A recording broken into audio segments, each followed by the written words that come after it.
இறையேசுவில் பிரியமான சகோதர சகோதரிகளே, நமது ஆண்டவர் இயேசு கிறிஸ்துவுடைய திருப்பெயரால் உங்களுக்கும் உங்கள் குடும்பத்தில் இருக்கிற அனைவருக்கும் அன்பும் சமாதானமும் மகிழ்ச்சியும் உண்டாவதாக.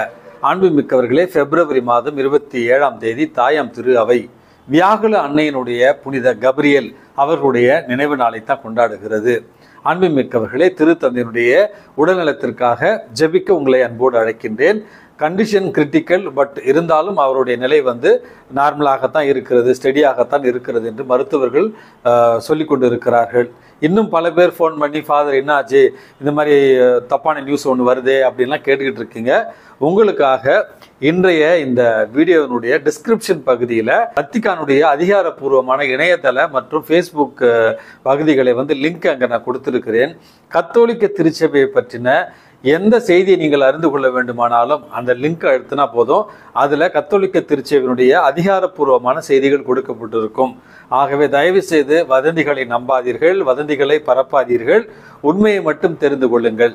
அன்புமிக்கவர்களே, இன்றைக்கு பிப்ரவரி 27 என்று சொன்னேன். தாயாம் திரு அவை வியாகுல அன்னையினுடைய புனித கபிரியல் என்பவருடைய நினைவு நாளை தான் கொண்டாடுகிறது என்று சொன்னேன். அன்புமிக்கவர்களே, இந்த புனிதரானவர் திருச்சபையுடைய வரலாற்றில் 19ஆவது நூற்றாண்டில் வாழ்ந்தவர். 1830களில் பிறந்ததாக இவருடைய வாழ்க்கை வரலாற்றில் நம்ம வாசிக்கிறோம். அன்புமிக்கவர்களே, பணக்கார குடும்பத்தில் பிறந்த இந்த கபிரியல் என்கிற புனிதரானவர் மிக இளைய வயதிலே 2 முறை நோய்வாய்ப்படுகிறார். அந்த நேரத்தில் எல்லாம் நோயிலிருந்து நான் குணம் பெற்றால் துறவர சபைக்காக வருகிறேன் என்று வாக்களிக்கிறார். இருந்தாலும் நோயிலிருந்து குணம் பெற்ற பிறகு மறந்து விடுகிறார். பிறகு ஒரு நாள் இவருடைய வீதியில அன்னை மரியாளுடைய தேர்பவனி நடந்து கொண்டிருந்த நேரத்துல அன்னை மரியாள் இவருக்கு ஒரு காட்சியை கொடுத்து, இந்த உலகில் நீ இன்னும் என்ன செய்து கொண்டிருக்கிறாய் அப்படிங்கிற ஒரு கேள்வியை கேட்கிறார். அதாவது, உனக்கு வாழ்வை இறைவன் கொடையாக கொடுத்திருக்கிறாரே, நீ இன்னும் உலகத்தனமான ஒரு வாழ்வை வாழ்ந்து கொண்டிருக்கிறாயே என்பதற்கான ஒரு கேள்வி. அந்த நேரத்தில் தான் இவருக்கு திருமண ஏற்பாடுகள் நடந்து கொண்டிருந்த நேரம். இருந்தாலும் தன்னுடைய தந்தையிடத்தில் அனுமதியை பெற்று பாடுகளின் சபை, துறவர சபையில் தன்னை இணைத்து கொண்டு மிக சிறந்த குருமானவராக அவர் வளர்கிறார் மற்றும் ஒழுக்க நெறிகளில் சிறந்து விளங்குகிறார். வியாகுல அன்னையினுடைய பக்தியையும் மக்களுக்கு அவர் கொஞ்சம் கொஞ்சமாக பரப்பி கொண்டிருக்கிறார். இப்படிப்பட்ட ஒரு சூழலில் காசா நோய் தாக்கியதாகவும், அதற்கு பிறகு இவர் குருவாக திருநிலைப்படுத்துவதற்கு முன்னமே, அதாவது தன்னுடைய 24ஆவது வயதில் இறைவனடி சேர்ந்தார். இறைவனடி சேர்ந்த அந்த நேரத்தில் கூட இயேசுவினுடைய பாடுகளை நினைத்து கொண்டு வியாகுல அன்னையினுடைய உதவியை அவர் கேட்டுக்கொண்டே மரித்தார் என்று இவருடைய வாழ்க்கை வரலாற்றில் நம்ம வாசிக்கிறோம். வாழும் பொழுது இவர் மிகப்பெரிய புதுமைகளை எதுவும் செய்யாவிட்டாலும் இவருடைய கல்லறையில ஜெபித்தவர்களுக்கு பரிந்துரை மூலமாக பல புதுமைகளை பெற்று தந்திருக்கிறார் இந்த வியாகுல அன்னையினுடைய புனித கபிரியல் என்கிற இந்த புனிதர்.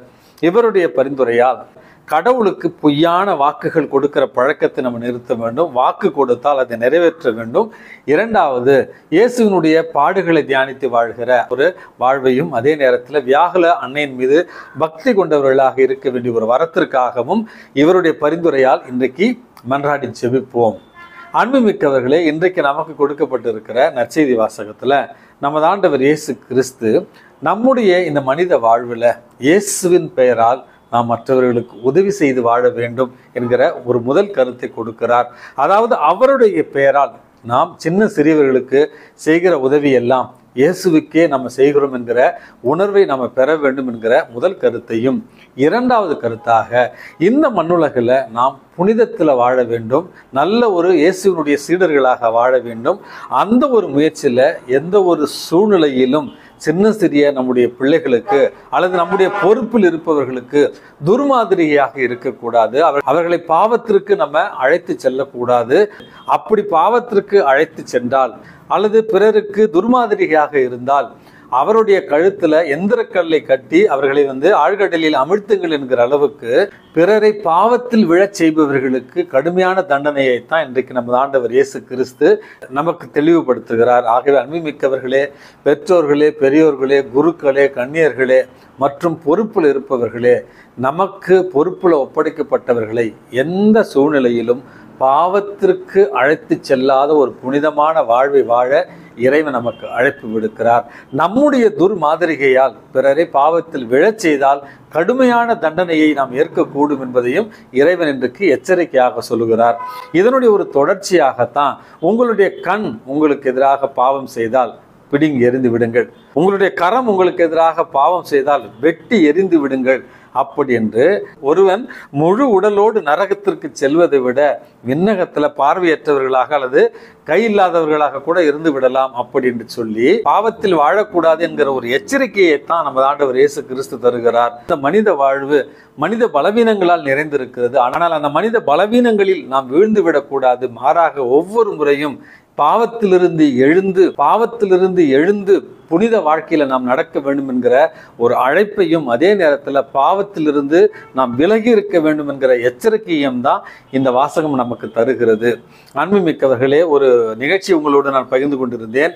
ஒரு ட்ரெயின்ல 2 குடும்பங்கள், 2 தாய் மற்றும் 2 பிள்ளைகள் பயணம் செய்து கொண்டிருக்கிறார்கள். ஒரு தாய் மற்றும் அவருடைய குழந்தைகளை அந்த கம்பார்ட்மெண்ட்டே உண்டு இல்லைன்னு பண்ணி அராஜகம் பண்ணி கத்தி சத்தம் போட்டுக்கிட்டு இருக்காங்க. அதே கம்பார்ட்மெண்ட்ல ஒரு தாய், 2 குழந்தைகள், மூவருமே புத்தகத்தை வைத்து வாசித்துக் கொண்டிருக்கிறார்கள். இதை பார்த்து அந்த அடம் பண்ணுகிற குழந்தைகளுடைய தாய், எப்படிமா உங்களால முடியுது? என் பிள்ளைங்க பாருங்க, இந்த ட்ரெயினையே அட்டகாசம் பண்றாங்க, உங்க பிள்ளைங்க மட்டும் எப்படி உங்க கூட உட்காந்து அழகா புத்தகம் வாசிக்கிறாங்க அப்படின்னு கேட்ட நேரத்துல அந்த புத்தகம் வாசித்து கொண்டிருந்த தாய் சொன்னாராம், நம்முடைய பிள்ளைகள் நம்ம சொல்லுவதெல்லாம் கேட்பது கிடையாது, நம்மளை அப்படியே காப்பி பண்ணுவாங்க, நம்ம என்ன செய்யறோமோ அதை அப்படியே அவங்களும் செய்வாங்க. நான் புத்தகம் வாசிக்கிறேன், என் பிள்ளைங்களும் என்னோட சேர்ந்து புத்தகம் வாசிக்கிறாங்க அப்படின்ட்டு சொன்னார்களாம். இதே போல் ஒரு நிகழ்ச்சியை நேற்று ஒரு சின்ன வீடியோவில் நான் பார்த்தேன். அதாவது ஒரு சிறுவன் உட்கார்ந்து கையில் மொபைல் ஃபோனை வச்சு கேம் ஆடிக்கிட்டு இருக்கான். அந்த பெற்றோர்கள் இருவரும் பார்க்கிறார்கள். இந்த மகனிடத்துல எதுவுமே சொல்லவில்லை. அந்த 2 பெற்றோரும், தாய் தந்தை இருவருமே ஆளுக்கு ஒரு புத்தகத்தை எடுத்துக்கொண்டு அந்த சிறுவனுடைய வலப்பக்கம் இடப்பக்கம் அமர்ந்து அவர்கள் இருவரும் புத்தகத்தை வாசிக்கிறார்கள். அந்த சிறு குழந்தை மொபைல் போனை பார்த்து கொண்டிருந்து சடனா அம்மா பக்கமும் அப்பா பக்கமும் திரும்பி பார்க்குறான். அவங்க 2 பேரும் புக்கு வாசிக்கிறாங்க. உடனடியாக ஓடி சென்று இந்த மொபைலை கட்டில் தூக்கி போட்டுட்டு அவனுக்கு இருந்த புத்தகத்தை கொண்டு அம்மா அப்பா நடுவில் உட்காந்து அந்த குழந்தைய வாசிக்க ஆரம்பிக்கிறான். அன்புமிக்கவர்களே, இந்த 2 நிகழ்ச்சிகளையும் நான் குறிப்பிடுவதற்கான காரணம், எங்கள் பிள்ளை சொல்கிற பேச்சு கேட்கறது கிடையாது, எங்கள் பையன் அப்படி போகிறான், எங்கள் பொண்ணு சொல்கிற பேச்சே கேட்கறது கிடையாது, எல்லாரும் ஒழுங்கினமாக இருக்கிறாங்க, எனக்கு இந்த வீட்டில் மதிப்பே இல்லை அப்படி என்று சொல்லுகிற பெற்றோர்களே, உங்கள் பிள்ளைகள் உங்களைத்தான் பின்பற்றுவார்கள். ஏனென்றால் அவர்கள் உங்களுடைய ரத்தம், அவர்கள் உங்களுடைய மரபு அணுவைத்தான் தாங்கி கொண்டு இருக்கிறார்கள். நீங்க என்ன செய்றீங்களோ, நீங்க எப்படி இருக்கீங்களோ அதைத்தான் உங்கள் பிள்ளைகளும் பின்பற்றுவார்கள். உங்கள் பிள்ளைகள் பக்தியானவர்களாக, ஒழுக்கமானவர்களாக, கீழ்ப்படிதல் உள்ள பிள்ளைகளாக வளர வேண்டும் என்றால் நீங்களும் கடவுள் திருமுன்னிலையில் பக்தியானவர்களாக, ஒழுக்கமானவர்களாக, கடவுளுக்கு கீழ்ப்படிந்து நடப்பவர்களாக, பிறருக்கு உதவி செய்பவர்களாக மாறினால் போதும். உங்களுடைய பிள்ளைகள் உங்களைப் போலவே பக்தியிலும் ஒழுக்கத்திலும் சிறந்து விளங்குவார்கள்.